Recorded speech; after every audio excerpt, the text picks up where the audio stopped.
sur le terrain de la ville, avec ma famille surtout. Donc voilà, c'est là où j'allais taper le ballon. Et je suivais aussi mon père qui était aussi lui dans le foot. Donc c'est lui qui nous a fait aimer tout ça. Donc c'était surtout ouais, quand je suivais mon papa et mes frères.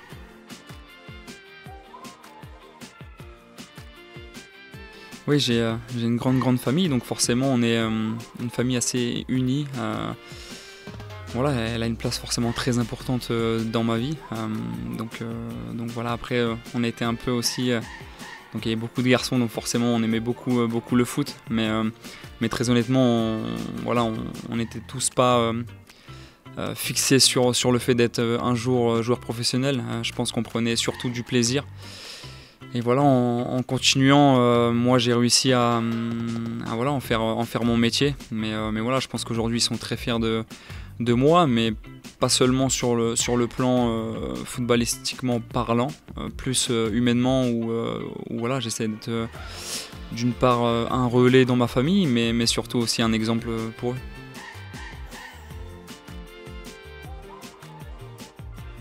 Alors c'est pas simple parce que nous quand on se réunit forcément il faut de la place, mais voilà, on essaie le maximum de fois possible. Quand moi j'ai l'opportunité de rentrer en Normandie, je le fais.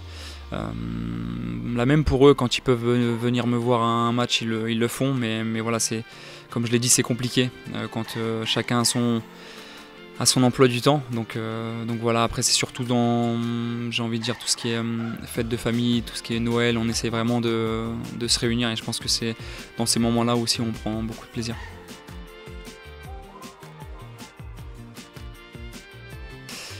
C'est assez difficile de se décrire. Maintenant je vais essayer de trouver...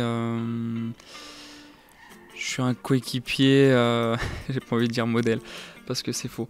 Mais non, j'essaie d'être la personne que je suis, c'est-à-dire être là pour conseiller s'il le faut.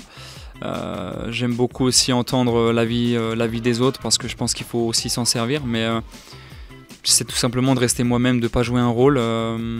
Sur le terrain, j'essaie beaucoup de parler avec le coéquipier, de savoir comment ils se sentent, parce que c'est très important aujourd'hui dans un collectif de savoir s'écouter. Donc voilà. Voilà comment je me décrirais en tant que coéquipier.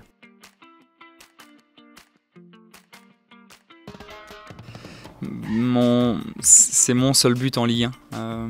J'étais pas encore pro à l'époque. On était venu avec Caen où on perdait 1-0 et je sais pas comment est venu ce but, je sais pas. C'est un but d'instinct, j'ai envie de dire, mais ouais, donc forcément il y a un lien aussi avec ce but qui a été énorme, ouais, pour moi. Ouais, c'est un centre de mon latéral droit. Je suis dans la surface alors que je m'y trouve pas souvent. Mais voilà, le ballon se trouve en l'air et je fais une retournée acrobatique. Donc voilà pourquoi ce but est énorme à mon sens.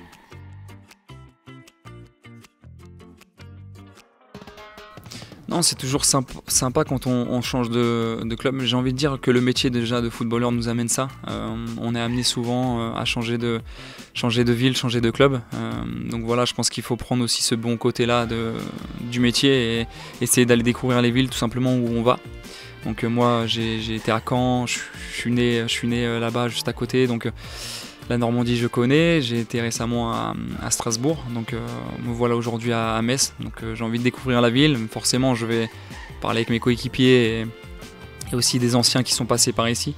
Je pense notamment à Thomas Delaine mais aussi Grégory Proman que j'ai eu comme coach quand j'étais à Caen, donc je pense qu'ils vont me dire quelques petites adresses sur Metz, mais voilà, je pense que je verrai bien, mais ça a l'air d'être une belle ville.